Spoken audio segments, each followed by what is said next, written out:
Place au magazine du dimanche et comme annoncé, nous sommes avec le professeur Joseph Assi-Kodjis, directeur de cabinet adjoint au ministère de la fonction publique et de la réforme administrative. Merci monsieur le directeur d'avoir accepté notre invitation. C'est nous qui vous remercions. La fonction publique a un visage reluisant depuis près d'un an. Apparemment, les lignes bougent. Depuis l'arrivée du ministre Cissé Bakongo, qu'en est-il réellement? Un point de la situation à la fonction publique. Bien, nous avons commencé à réformer par les réhabilitations physiques. Donc, il y a un certain nombre de bâtiments qui étaient très vétustes. Nous les avons réhabilités. Nous avons également procédé à l'équipement des services. Et donc, tout ça est fait pour redonner envie de travailler au niveau de la fonction publique. Et donc, c'est la raison pour laquelle nous sommes là aujourd'hui, pour expliquer donc, aux populations ivoiriennes ce qui se fait au niveau de notre ministère. Il y a donc des réformes, le service renaît. Vous ne vous êtes pas limité seulement à la réhabilitation physique, la réhabilitation des locaux, mais il y a aussi la réhabilitation des mentalités, la réhabilitation morale. C'est d'ailleurs l'objet de votre présence sur notre plateau. Avant d'échanger avec vous, nous allons d'abord suivre ce reportage de Sita Soro. 12 valeurs et principes, c'est ce qui constitue la charte d'éthique de l'agent public, mise sur pied par le ministère de la fonction publique et de la réforme administrative de Côte d'Ivoire.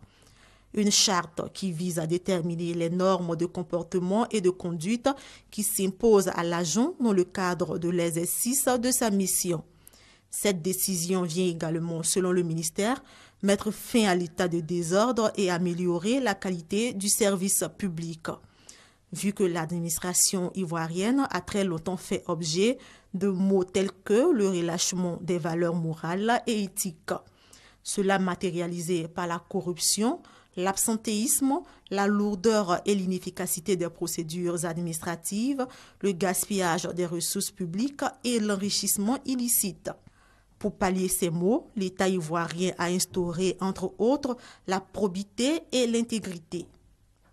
De ce fait, l'agent doit se garder de toute forme de malversation, telle que les détournements, et doit s'abstenir de toute manœuvre visant à s'enrichir illicitement. Il doit également se garder d'utiliser les ressources publiques à des fins personnelles. La corruption étant un véritable problème pour l'administration avec des effets néfastes sur l'économie nationale et l'image du pays, cette nouvelle loi fait de la lutte contre ce phénomène l'une de ses priorités majeures.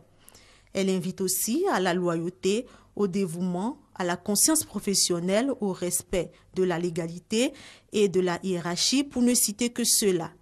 L'État compte ainsi arriver à la moralisation de la vie publique ivoirienne. Voilà, professeur, nous venons de suivre là le reportage de Sita Soro sur la moralisation de la vie publique en Côte d'Ivoire, moralisation matérialisée par la charte d'éthique de l'agent public. Avant de commencer, qui est l'agent public? L'agent public, c'est toute personne employée par l'administration qui est chargée de prendre, d'exécuter ou de faire exécuter une décision. Comment peut-on moraliser la vie publique alors? La charte que nous avons mise en place donne un certain nombre de règles.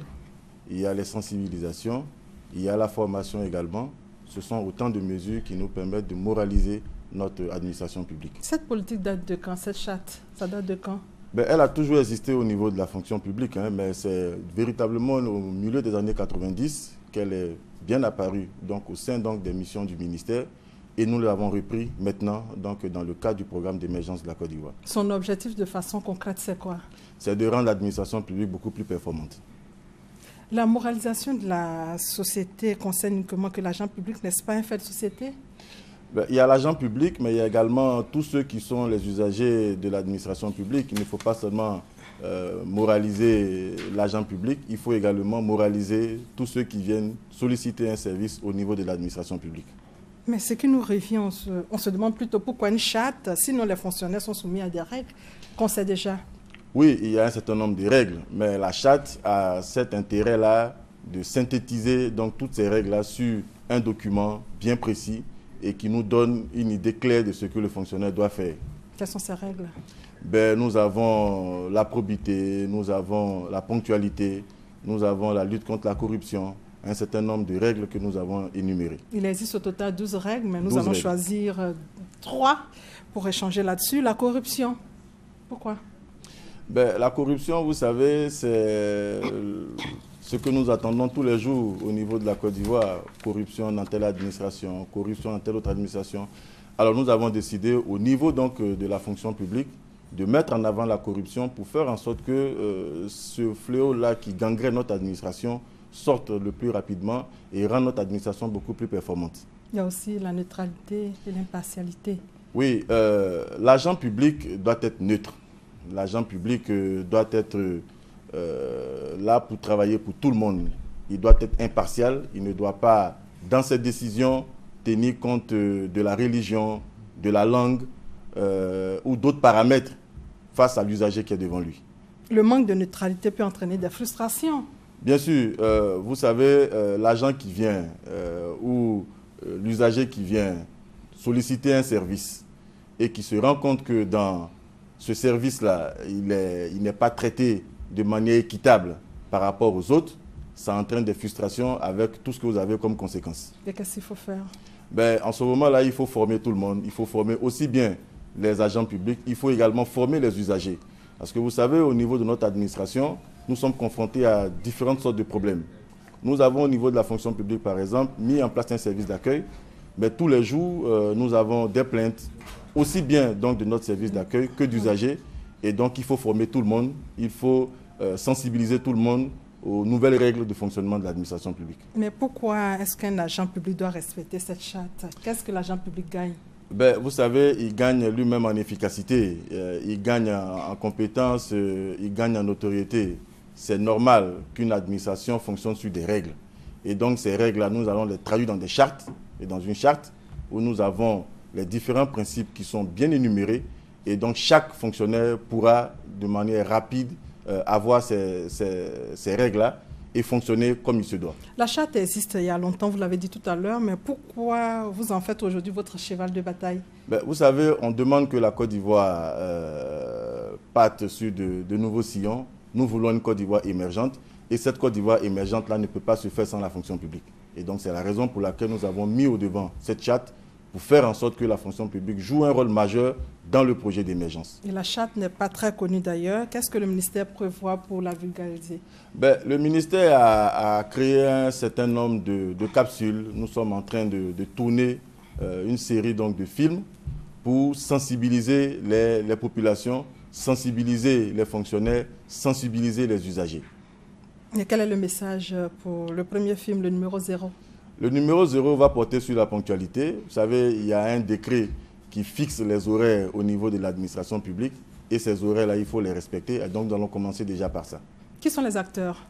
Ben, les acteurs sont les agents de la fonction publique. Ce sont des fonctionnaires que nous avons recrutés au sein de notre administration, qui jouent eux-mêmes leur propre rôle. Et donc, nous allons voir ce que ça va donner. À quoi s'expose un agent public qui ne respecte pas ces règles? À des sanctions. Donc, les sanctions sont de deux ordres. Nous avons des sanctions de premier degré, qui sont généralement, on a les blâmes, on a également les avertissements ou le déplacement d'office. Et nous avons des sanctions de second degré qui portent donc sur l'exclusion temporaire, qui peuvent aller même jusqu'à la radiation. Pour terminer, qu'est-ce que l'agent public doit retenir après votre passage sur notre plateau? Ben, l'agent public doit retenir qu'il est aujourd'hui plus que jamais un élément majeur du projet d'émergence. Et donc, pour réaliser ce projet-là, il doit se tenir aux différentes règles et aux différentes valeurs qu'on doit développer au niveau de notre administration publique. Merci, professeur, d'être venu sur notre plateau. Je rappelle que vous êtes professeur Joseph Assi-Kodjis, directeur de cabinet adjoint au ministère de la fonction publique et de la réforme administrative. Avec vous, nous avons parlé de la moralisation de la vie publique. Merci d'être venu sur notre plateau. C'est moi qui vous remercie. Ainsi s'achève ce 13h supervisé par Adama Kone. Merci de votre fidélité.